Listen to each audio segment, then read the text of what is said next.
BA part second प्रथम प्रश्न पत्र दंडी रचित दश कुमार चरित। मैं डॉक्टर मनीषा गोदारा, साचार्य संस्कृत, राजकीय बांगड़ महाविद्यालय टीट। अवंती सुंदरी के आधार पर दंडी का थोड़ा चरित्र प्राप्त होता है। कविवर भारवी के 3 लड़के हुए, जिनमें मनोरथ मध्यम पुत्र था।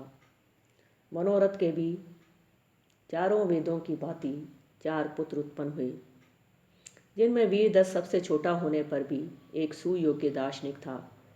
वीरदत्त की स्त्री का नाम गौरी था। इन्हीं से कविवर दंडी का जन्म हुआ था। बचपन में ही इनके माता पिता मर गए थे। ये कांची में निराश्रय ही रहते थे। एक बार जब कांची में विप्लव उपस्थित हुआ, तब ये कांची छोड़कर जंगलों में इधर उधर भटकते फिरते थे। अनंतर शहर में शांति होने पर ये फिर पल्लव नरेश की सभा में आ गए और वहीं रहने लगे। भारवी और दंडी के संभावित संबंध के विषय में अब संदेह होने लगा है। जिस श्लोक के आधार पर भारवी के साथ दंडी के प्रपितामह दामोदर की एकता मानी जाती थी, उस श्लोक में नए पाठ भेद मिलने से इस मत को बदलना पड़ा है।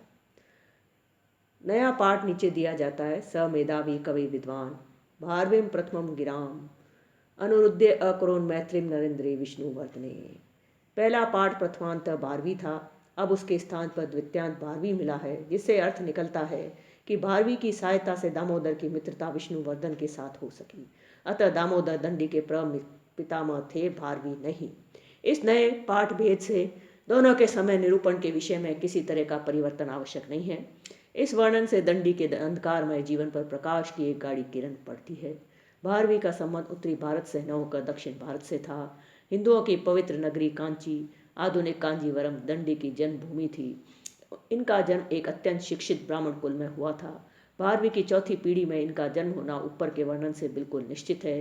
कांची के पल्लव नरेशों की छत्र छाया में इन्होंने अपने दिन सुखपूर्वक बिताए थे। इस वर्णन से दक्षिण भारत की एक किंवदंती की भी यथेष्ट पुष्टि होती है। एम रंगाचार्य ने किंवदंती का उल्लेख किया है कि पल्लव राजा के पुत्र को शिक्षा देने के लिए ही दंडी ने काव्यादर्श की रचना की थी। काव्यादर्श के प्राचीन टीकाकार तरुण वाचस्पति की सम्मति में दंडी ने निम्नलिखित प्रहेलिका में कांची तथा वहां के शासक पल्लव नरेशों की ओर इंगित किया है। नासिक मध्या परित चतुर्वर्ण विभूषिता अस्ति काचितपुरी यस्याम अष्टवर्णा अव्यया नृपा। अतएव दंडी को कांची के पल्लव नरेश के आश्रय में मानना इतिहास तथा किंवदंती दोनों से सिद्ध होता है। नवम शती के ग्रंथों में दंडी का नामोल्लेख पाए जाने से निश्चित है कि उनका समय उक्त शताब्दी के पीछे कदापि नहीं हो सकता। सिंगली भाषा के अलंकार शास्त्र अलंकार ग्रंथ सीए वसलंकर स्वभाषा अलंकार की रचना काव्यादर्श के आधार पर की गई है। इसका रचयिता राजा सेन प्रथम महावंश के अनुसार 846 से 66 ईस्वी तक राज्य करता था। इससे भी पहले के कन्नड़ भाषा के अलंकार ग्रंथ कविराज मार्ग में काव्यादर्श की यथेष्ट छाया देखी गई है। इसके उदाहरण या तो काव्यादर्श से पूर्णतः लिए गए हैं या कहीं कहीं कुछ परिवर्तित रूप में लिखे गए हैं। हेतु अतिशोक्ति आदि अलंकारों के लक्षण तो दंडी से अक्षरशः मिलते हैं। इसके लेखक अमोघ वर्ष का समय 815 ईस्वी के आसपास माना जाता है। अतएव काव्यादर्श की रचना 9वीं शताब्दी के अनंतर कदापि स्वीकृत नहीं की जा सकती। यह तो दंडी के काल की अंतिम सीमा है। अब पूर्व की सीमा की ओर ध्यान देना चाहिए। यह निर्विवाद है कि काव्यादर्श के समग्र पद्य दंडी की ही मौलिक रचना नहीं है। उनमें प्राचीनों के भी पद्य सन्निविष्ट हैं। लक्ष्म लक्ष्मीम तनोति इति प्रतीति सुभगम वच में दंडी के इति शब्द से स्पष्ट प्रयोग से यह जाना जाता है कि कालिदास के प्रसिद्ध पद्यांश मलिनम अपि हिमांशु लक्ष्म लक्ष्मीम तनोति से ही उद्धरण दिया गया है। अतः इनके कालिदास के अनंतर होने में तो संदेह का स्थान ही नहीं है, परंतु अन्य भावे साम्य से ये बाण भट्ट के भी अनंतर प्रतीत होते हैं। दंडी को बाण भट्ट 7वीं शती पूर्वार्ध के अनंतर मानने में कोई प्रतिपत्ति नहीं जान पड़ती। प्रोफेसर पाठक की सम्मति में काव्यादर्श में निर्वर्तन विकार्य और प्राप्य हेतु का विभाग वाक्य पद्य के कर्ता भर्तृहरि 650 ईस्वी के अनुसार किया गया है। काव्यादर्श में उल्लेखित रातवर्मा को यदि हम नरसिंह वर्मा द्वितीय जिनका विरुद्ध अथवा उपनाम राजवर्मा था मान ले तो किसी प्रकार की अनुपत्ति उपस्थित नहीं होती। प्रोफेसर आर नरसिंहाचार्य तथा डॉक्टर वेलवरकर ने भी इन दोनों की एकता मानकर दंडी का समय 7वीं सदी का उत्तरार्ध बतलाया है। शैव धर्म के उत्तेजक पल्लवराज नरसिंह वर्मा का समय 690 से 715 ईस्वी माना जाता है। अतः इनके सभा कवि दंडी का भी समय बाण के पश्चात सप्तम शती के अंत तथा अष्टम के आरंभ में मानना उचित प्रतीत होता है। दंडी के ग्रंथ राजशेखर ने इस प्रख्यात पद्य में दंडी के 3 प्रबंधों का अस्तित्व का स्पष्ट निर्देश किया है। त्रयो अग्ने त्रयो देवा त्रयो वेदा त्रयो गुणा त्रयो दंडी प्रबंधाश्च त्रिषु लोकेषु विश्रुताः।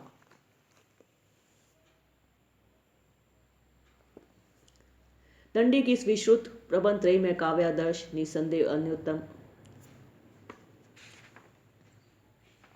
अन्यतम रचना है।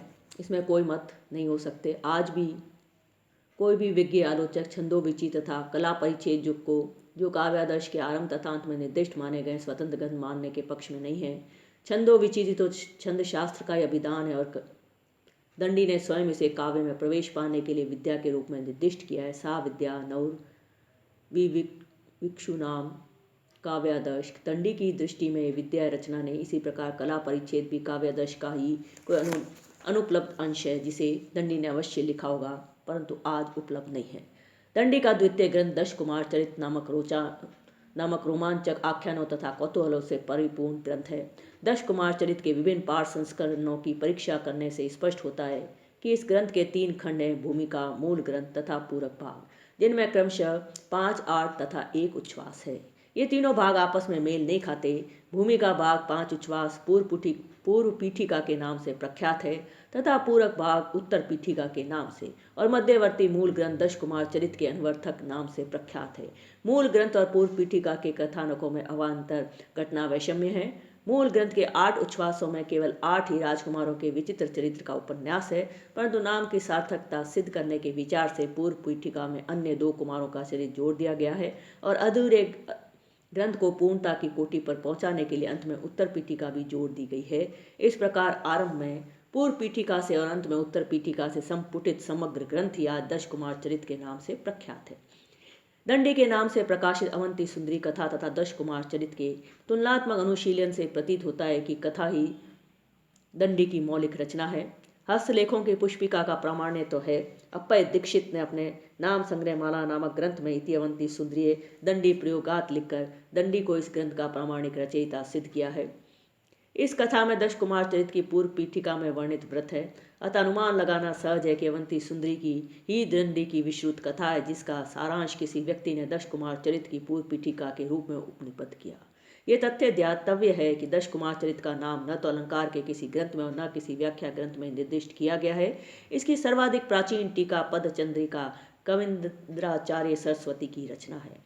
फलतः दश कुमार चरित की रचना का काल 17वीं सदी से कुछ प्राचीन होना चाहिए।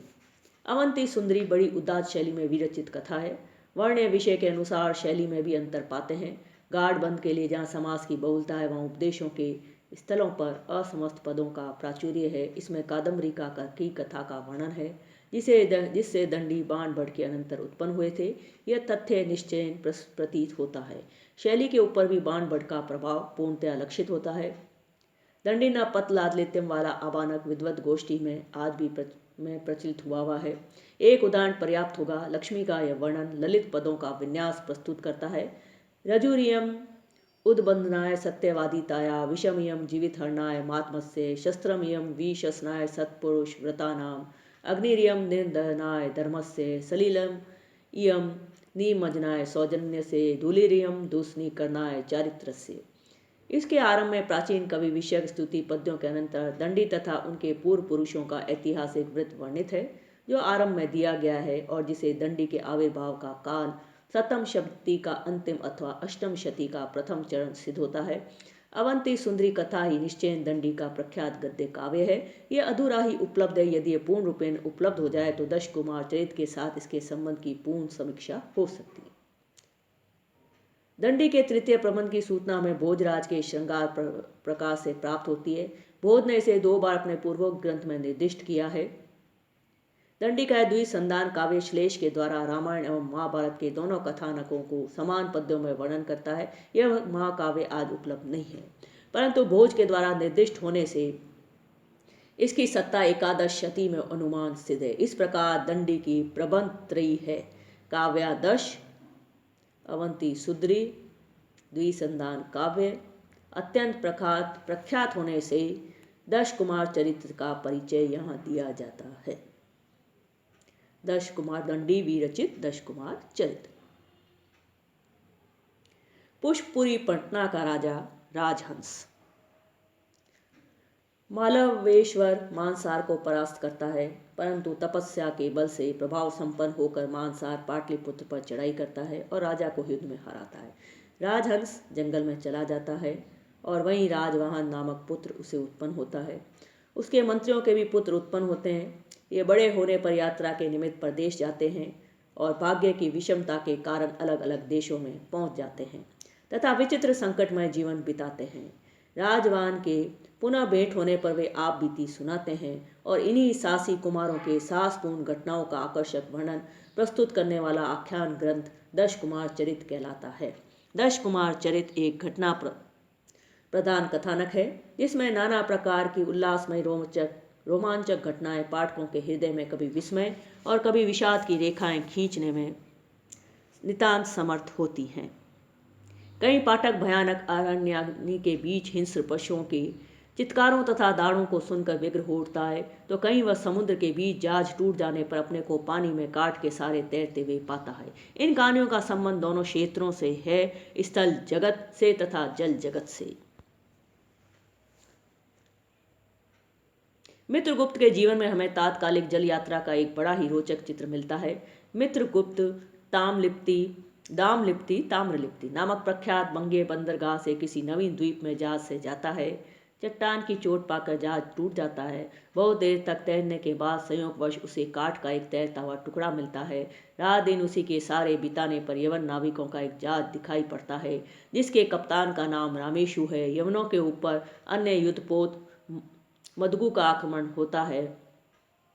यवन नाविक इस नवीन विपत्ति से विचलित हो उठते हैं। मित्रगुप्त जिसे जंजीरों से बांधा गया था मुक्त कर दिया जाता है। वह इस पोत के डाकुओं को अपनी वीरता से हराकर यवनों को बचाता है और उनसे पुरस्कृत होकर पुनः स्वदेश लौट आता है।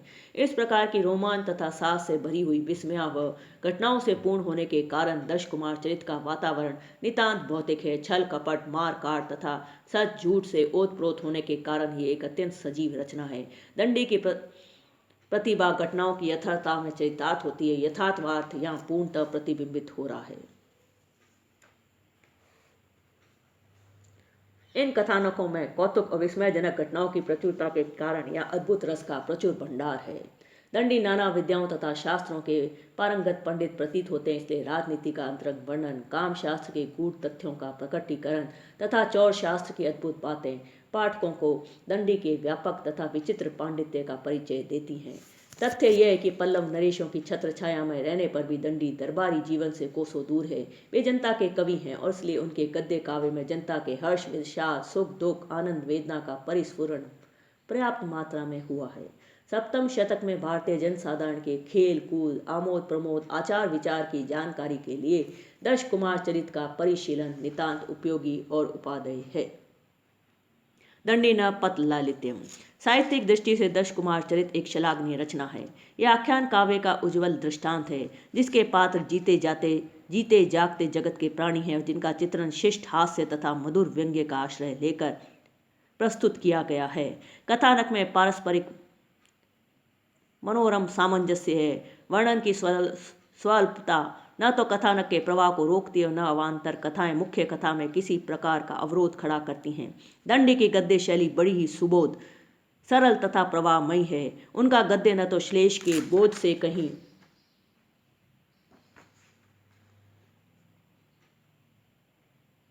दबा हुआ है और न ही कहीं समास के प्रहार से प्रताड़ित है। उनका गद्य दिन प्रतिदिन के व्यवहार योग्य सजीव और चुस्त है। उसकी प्रासादिकता दंडी की निजी विशेषता है। ये अपनी भाषा को अलंकारों के आडंबर से सदा बचाते हैं। इसलिए इनकी भाषा प्रवाहपूर्ण मंजीवी और मुहावरेदार है। स्वबंधव गद्य के समान न तो यह प्रत्यक्ष श्लेषमय है और न यह बाण ये गद्दे के सदृश समासों से लदी हुई तथा गाढ़ बंधता से मंडित है। तथ्य यह है कि गद्दे के इतिहास में दंडी का अपना निजी मार्ग है। वे सुबंधु तथा बाण इन दोनों की शैली का अनुगमन न करके एक नवीन प्रकार की शैली के उद्भावक हैं, जिनके विशेष गुण है अर्थ की स्पष्टता, रस की सुंदर अभिव्यक्ति, पद का लालित्य तथा दैनंदिन प्रयोग की क्षमता। दंडी न पद लालित्य के ऊपर पंडित समाज अपने को निछावर किए हुए है। काम का यह वर्णन इस विषय में उदाहरण माना जा सकता है। कामस्तु विषयासक्त चेतसो स्त्री पुंसो निरति शय सुख स्पर्श विशेषः। व्यवहारिक शैली के अनुरूप ही शब्दों का व्यवहारिक चयन है। व्यवहारों में आने वाले वस्तुओं के परिचायक शब्दों का अर्थ संकेत संस्कृत कोशों में बहुशः किया गया अवश्य है, परंतु उन्हें प्रयोग में लाने की प्रेरणा दंडी ने प्रदान की। दंडी ने इन्हें व्यवहार योग्य बनाया। इन शब्दों का आज राष्ट्रभाषा में व्यवहार उसे सक्षम तथा सामर्थ्यशाली बनाएगा। पान के डब्बे के लिए उपहस्तिका, लंगोटी के लिए मलमल, एक जोड़ी धोती के लिए उद्गमनीय। पान के डब्बे के लिए उपहस्तिका, लंगोटी के लिए मलमल, एक जोड़ी धोती के लिए